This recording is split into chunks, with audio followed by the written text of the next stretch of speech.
Totoo ba hinarinig ko? Hanapin yung mga magulang niyo? Naiinggit lang po kasi kami kay Nina.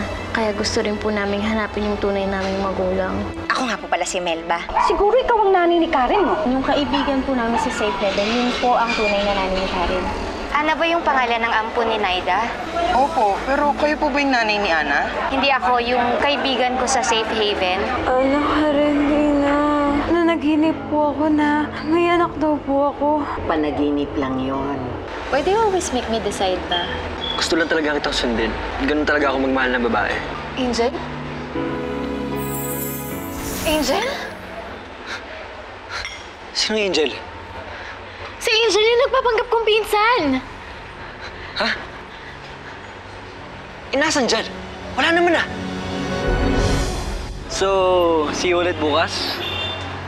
Okay. Oo. Tinata pa eh. Okay lang. May sundo ko sa Mang Delphine. May lakad kasi kami ni Mom. O sige, kita lang tayo bukas ha. I'll go ahead.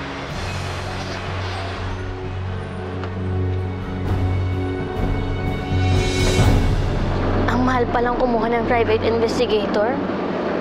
Oo nga eh. Kahit hindi tayo kumain sa school para ma-save yung mga baon natin, kulang na kulang pa rin yung pera.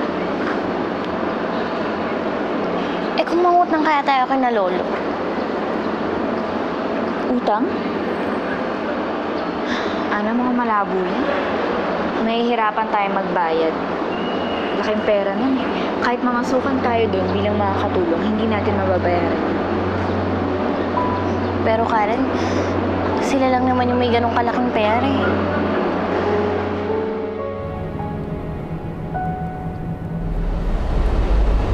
Kaya Delphine, Yes, ma'am. sundan niyo po yung pulang kotse kahit saan magpunta. Sige po.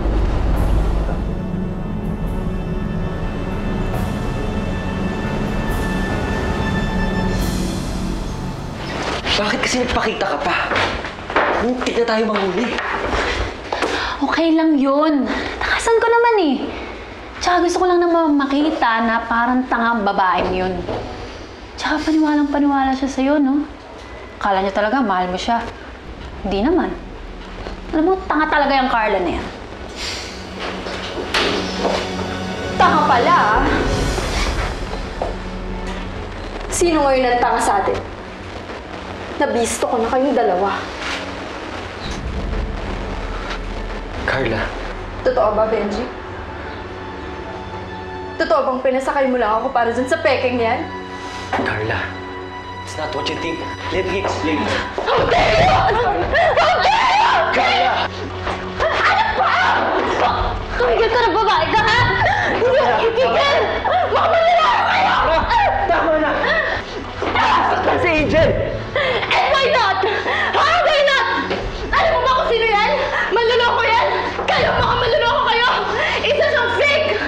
Ikaw, nahawa ka na sa pagiging fake niya. Nagpapagamit ka sa kanya. Nagpapagamit ka sa isang scammer! Hindi ako nagpapagamit! Ipinagihiganti ko lang ang girlfriend ko sa ginawa ng nanay mo! Ang galing niya rin, no? Pati talaga mami ko, nadadamay niyo pa dito. Dahil siya talaga ang may atraso sa akin. Siya ang gagantihan ko, Carla. At dahil anak ka, damay ka rin. Liar! Walang ginagawa sa iyo si mami! Talaga? Bakit hindi mo siya tanungin? Tanungin mo ang magaling mong mami kung bakit ako naghihigante. Kung anong atraso niya sa akin. Sige, tanungin mo siya!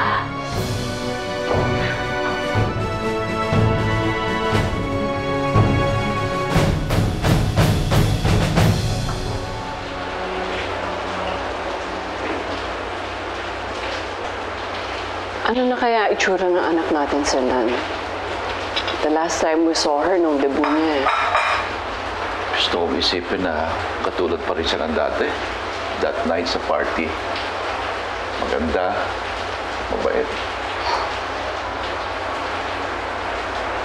You know what? I just had a wonderful idea. Bakit hindi tayo magpa-party para kanina? Party? Oo, why not? Ipakilala natin siya sa mga kaibigan natin. Ang tagal natin hinanap ang apo natin. Ngayon na andito siya. Dapat lang mag-celebrate tayo. Kung sa bagay, at tagal na natin hindi nagpapaparty. Di ba? Oo. Puro kasi problema yung dinatnan natin dito sa Pilipinas eh. Di ba? Masaya yun. Makikilala nila finally kung sino ang tunay nating apo. At saka gusto ko, mas malaki yung party. Mas malaki kesa doon sa debut ni Maggie. Sige, sige. Ha? Sige. Pinigilan ko kayong dalawa, pero hindi kayo nakinig. Kaya yan. Alam na rin nung Carlang yun ang mga plano ninyo.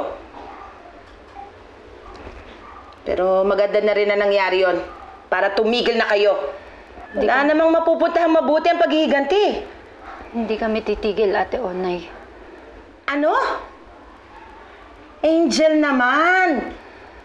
Ngayon, kalmot lang nakuha mo. Paano bukas? Ha? Paano kapag nakaharap mo si Ruth Monteclaro na mismo? Tama na. Uuwi na tayo sa probinsya. Hindi pwede, Ate Onay. Alam kong mali ang ginagawa ko, pero punong-puno ako ng galit ngayon. Gusto kong tanggalin ang lahat ng pot na yun. Pero paano? Ito lang ang paraan, ate. Angel, hindi ikaw yan. Hindi ka mamamatay tao. Isa kang simpleng babae sa probinsya. Mabait. Mapagmahal. Kaya huwag ka magpadala sa galit na yan. Pero paano, Ate Onay? Pinatay ang tatay ko sa harap ko. Nakita ko kung paano siya nasaktan. Nakita ko kung paano siya nahirapan.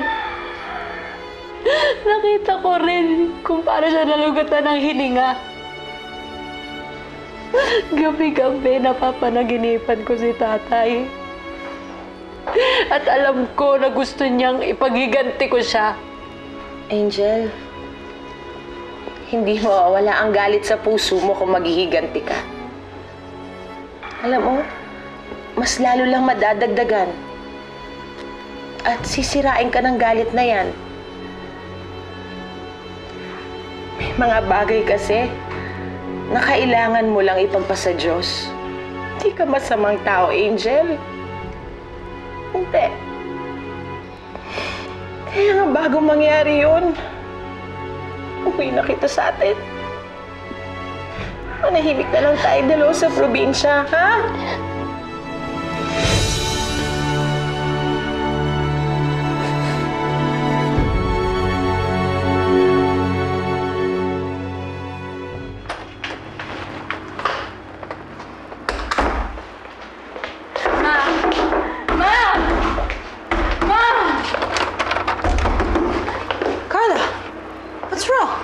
You tell me what's wrong, Ma. Anong ginawa mo kay Angel? Anong kasalanan mo sa kanya? Ma, ano mo ba kumuha siyang lalaki para paibigin ako? And then drop me para masaktan ako? Mabuti na lang nahuli ko sila. At alam mo ba kung ano sabi niya? Na ginagawa niya yun para gumanti sa'yo! So tell me, Ma, anong kasalanan mo kay Angel? Nothing, Carla. At saka bakit ka ba naniniwala sa Angel na yun? Hindi ba manloloko nga yun? Pero Mami, she said na Obviously, sinisiraan niya ako sa'yo at hindi ko alam kung bakit. Now tell me, Carla. Saan mo siya nakita at saan siya nakatira? Why do you wanna know? Kakausapin ko siya. Puputulin ko ang sungan niya.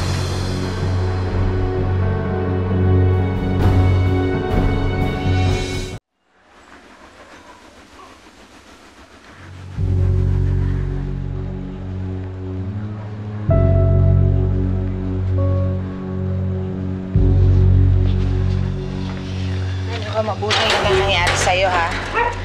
Sugod-sugod pa kasi ang Carla na yan. Kaya nga, buti nga yan lang ginawa niya sa'yo. Kung hindi, di mas grabe pa, di dapat nasa ospital pa tayo ngayon. Eh, nakakainis na. Kundi sana ginawa sa amin ng Rus na yun. Wala. babawi sa'yo sa ginawa mo sa akin.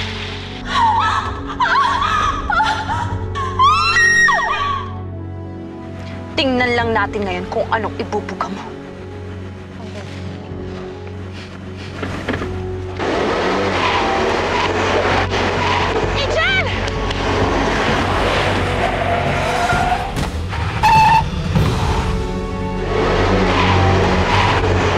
Ate Onay!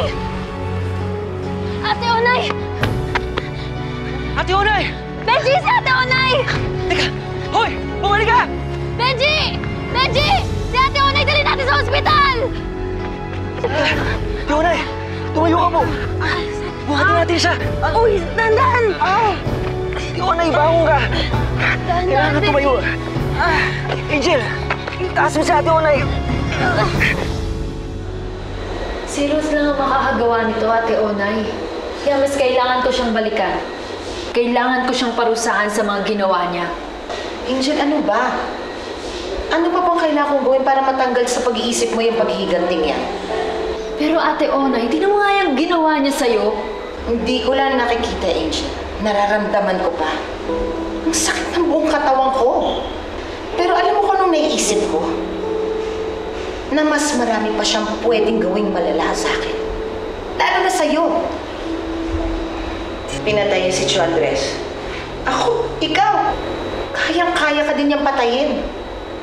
Hindi ka ba titigil hanggang maubos ang buong pamilya natin? Angel, sa tingin ko tama si Ate Onay. Tumigil na tayo. Tatakot na ako. Akala ko kasi natin paiibigin mo lang si Carla. Pero ngayon may na-aksidente na. Ayoko na. Pero Benji... Sabi mo dati, hindi basta-bastang kalaban si Ruth Monteclaro. Ngayon nakita ko na tama ka. Kaya alam kong mapahamak lang tayo sa ginagawa natin. Sige. Payag na ako, Ate Onay. Payag na ako umuwi tayo sa probinsya para matigil na ang lahat.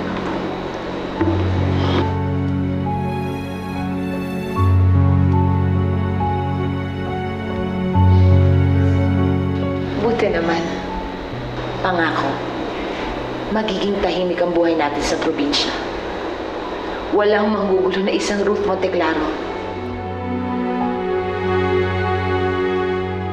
Diyos ko, hindi ko alam kung tama ang gagawin ko. Pero hindi ako pwedeng umalis nang walang ginagawa. Binago ako ni Ruth Monteclaro. Sinira niya ang buhay ko. Pero tama si Ate Onay. Kayo na ang bahala sa kanya. Pero pangako ko po, gagawin ko lang ang tama. Pagkatapos nito, tatanggalin ko na ang galit sa puso ko. Babalik na ako sa dating Angel. Angel, halika na. Umuwi na tayo. Naayos pa tayo ng mga gamit. Sandali lang, Benji. May kailangan ako.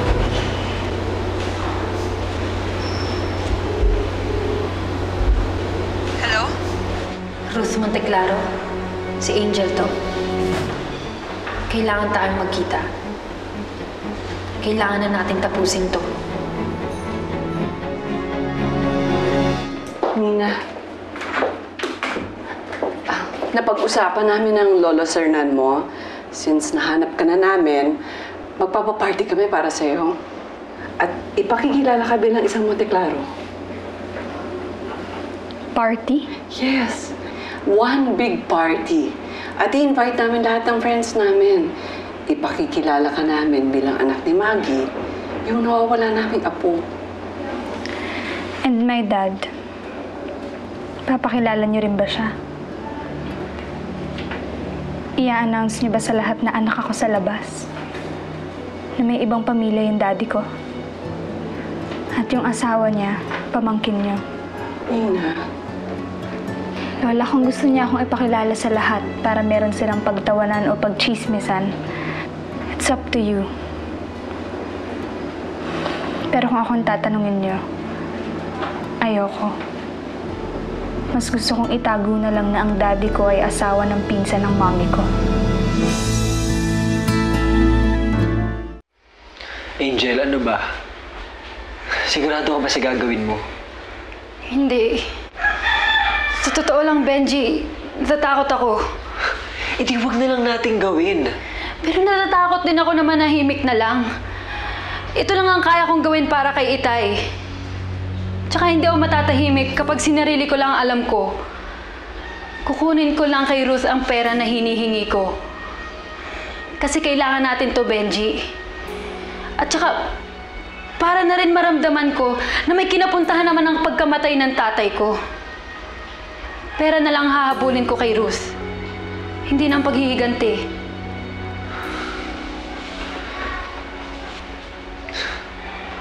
Mabuti kung babayaran ka lang ng Ruth na yun eh. Patapos kong makita yung ginawa niya kagabi kay Ate Onay, kayang-kaya niya tayong patayin. Benji, hindi ako papatayin ni Ruth. Hindi siya killer. Business-minded siya, kaya gagawin niya ang lahat para mawala ako sa landas niya. Ibibigay niya ang pera na hinihingi ko. Pero Angel! Benji, kaya kong kalimutan ang lahat. Kaya kong kalimutan na namatay si Itay. Kaya kong kalimutan na niloko namin ang Monte Claro. Pero bago ko gawin yon, kailangan ko munang harapin si Ruth. Ang lakas naman ng loob mo makipagkita sa akin. Babalik na ako ng probinsya. Kailangan ko ng perang ipinangako mo sa amin ni Itay. Pero hindi kayo sumunod sa usapan. Bakit kita babayaran? Para manahimik na ako. Hindi ako magsasalita. Hindi ko sasabihin kahit kanino ang sikreto mo. Pero bago ko gawin yun, babayaran mo ang katahimikan ko. Sige, babayaran kita. Pero bago yun, ikaw muna ang magbayad sa akin. Dahil sa perwisyong inabot ko sa'yo. Teka lang! Huwag kang magpapaputok! Wala naman ito sa usapan, di ba? Hindi na po kami magugulo, Ma'am Ruth. Kaya huwag niyo po kami patayin. At bakit ko kayo bubuhayin? Minsan mo na akong inulol, Angel. Kaya kaysa magpaggala-gala ka pa, mabuti nang tapusin na kita para mawala ng sakit ng ulo ko! Teka lang! Makinig ka muna sa amin! Itago mo na lang ang sikreto ko habang buhay, Angel. Dahil kahit sa impyerno, wala nang makikinig sa'yo. Parang awa mo na po, Ma'am Ruth. Huwag niyo po akong patayin. Ayoko pong magaya sa tatay ko na pagkatapos niyo na lang gamitin, papatayin niyo na lang. Dahil ganid ang tatay mo. Ang usapan namin, magpapanggap lang kayo bilang Brent at anak Karenina. Tapos, lalayo kayo, dala ang perang pinag-usapan namin. Pero inutusan niyo naman po ako na paalisin ng ibang anak Karenina sa bahay ng mga Monte Claro. Nagawa ko naman po yun, di ba, Ma'am Ruth? Tapos ano? Binaligtad mo ako, di ba? Sabi mo, ba't ka lalayo dala ang 12 million pesos kung kaya mo namang makuha ang buong kayamanan ng mga Monte Claro dahil ikaw ang tunay na apo? Ako ang nagpakahirap sa Monte Claro conglomerates, kaya ako dapat ang makinabang sa lahat ng yon! Ma'am Ruth, ang hinihingi ko lang naman po ay konting bayad. Again, ako ang dapat mong bayaran with your life! Tama na yan, Ruth.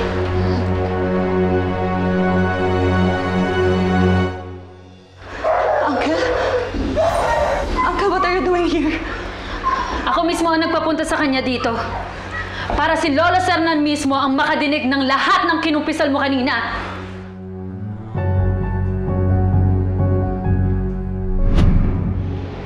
Hindi na kita papayagan pa makipagkita kayo ng Monte Claro. Hindi lang naman ako makikipagkita sa kanya, Benji. May ipapaharap ako sa kanya. Ang taong kailangan makaalam ng totoo. Sino? Uncle, let me explain. Wala ka nang dapat i-explain, Ruth. Narinig ko ang lahat. Ang pagkuha mo kay Brent, kay Angel, at ang pagpatay mo kay Brent. Lahat! Para makuha mo ang pera ko. Uncle, please. Please hear me out. I feel so betrayed, Ruth. Galit na galit ako sa ginawa mo. Uncle, pakinggan mo muna ako. Ahas ka!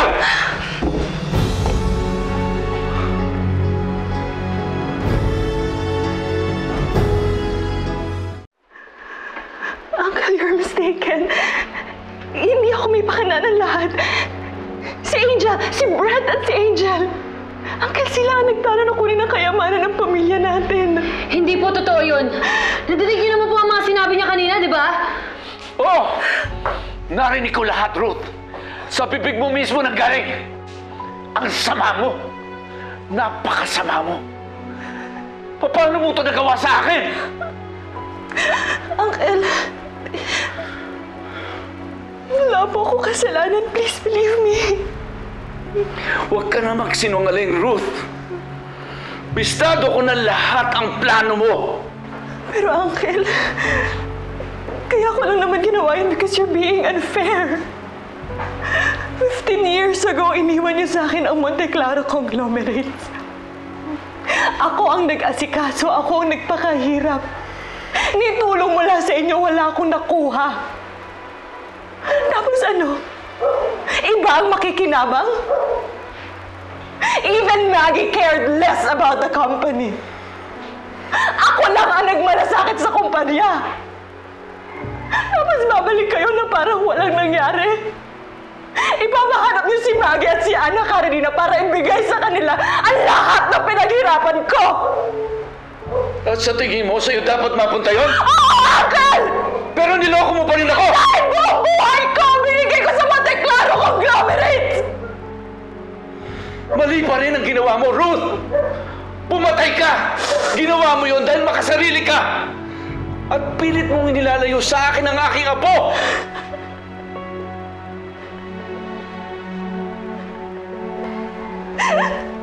Uncle, I'm so sorry. I'm so sorry, pero hindi ba fair kang tao?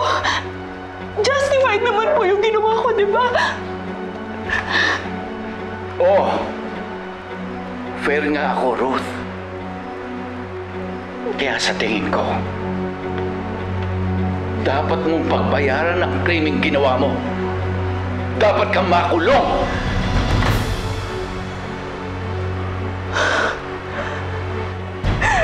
Uncle, please. Gagawin ko ang lahat. Nagsisisi na ako. Huwag niyo lang po ako ipakulong. Just please don't send me to jail, Uncle. Please. Pero niloko mo ko, Ruth. Sinira mo pa buhay ng isang bata. Pero Uncle, kadugo niyo ako. Ako na nagmamalasakit sa inyo ni Auntie. Kaya niyo ba ako ipakulong? Hindi, Ruth. Walang kapatawaran ang ginawa mo. Kaya hahayaan ko na lang batas ang magpataw ng parusa sa'yo. Uncle, please. Uncle, kaya mo ba ako makita sa balangguan? Ako na katugo mo. Ako na nagmamalasakit sa inyo ni Auntie. Hindi na magbabago isip ko, Ruth. Dapat inisip mo yan bago mo ginawa ang lahat. Lolo! Ayoko! Ayoko makulong! Ayoko makulong, Uncle. Kung ipapakulong mo ako. Ano? Sige. Babarilin mo ako? Papatayin mo ako? Sige! Patayin mo ako!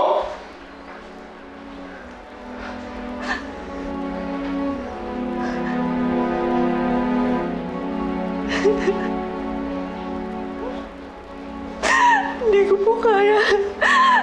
I'm so sorry, Uncle. I'm so sorry.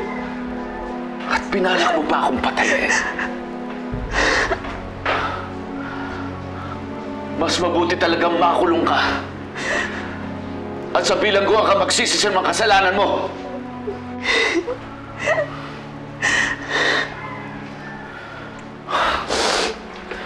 Uncle. Hello? Sir? Uncle.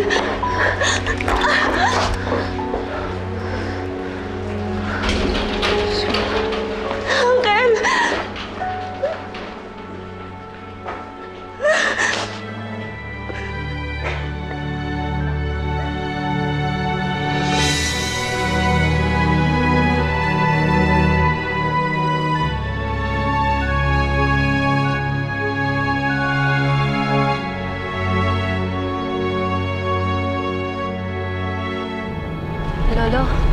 Maraming salamat po at nagpunta kayo ha.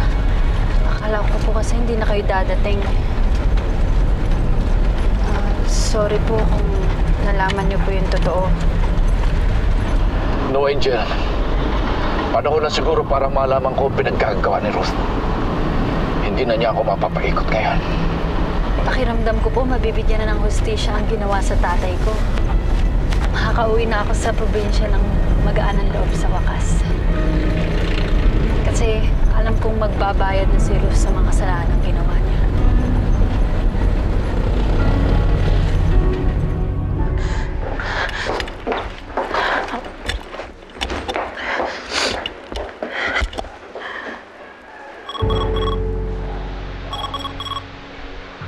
Hello? Peter. Peter, alam na ni Uncle ang lahat. Gumawa ka ng paraan, ayoko makulong. Kasalanan mo yan, kaya ito solusyon sa sarili mong problema. Kapag hindi mo ako tinulungan, isusuplong kita.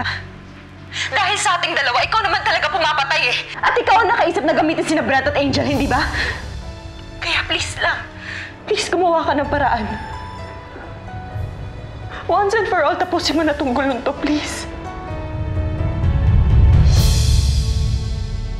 Ang usapan namin, magpapanggap lang kayo bilang Brent at anak Haramina. Tapos, lalayo kayo, dala ang perang pinag-usapan namin. Ako ang nagpakahirap sa Monteclaro Conglomerates. Kaya ako dapat ang makilaban sa lahat ng yun! Lo? Hello? Okay lang po ba kayo? Uy! Benji, mapapagla tayo! Si Lolo! Benji!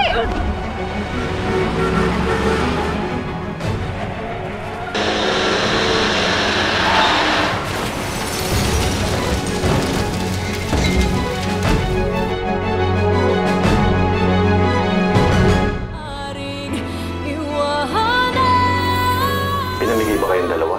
Opo. Bakit gusto niyo silang pahanap? Di ba dapat silang nagpapahanap sa inyo? Ali, sigurado ka ba talaga na ito yung lugar sa panaginip mo?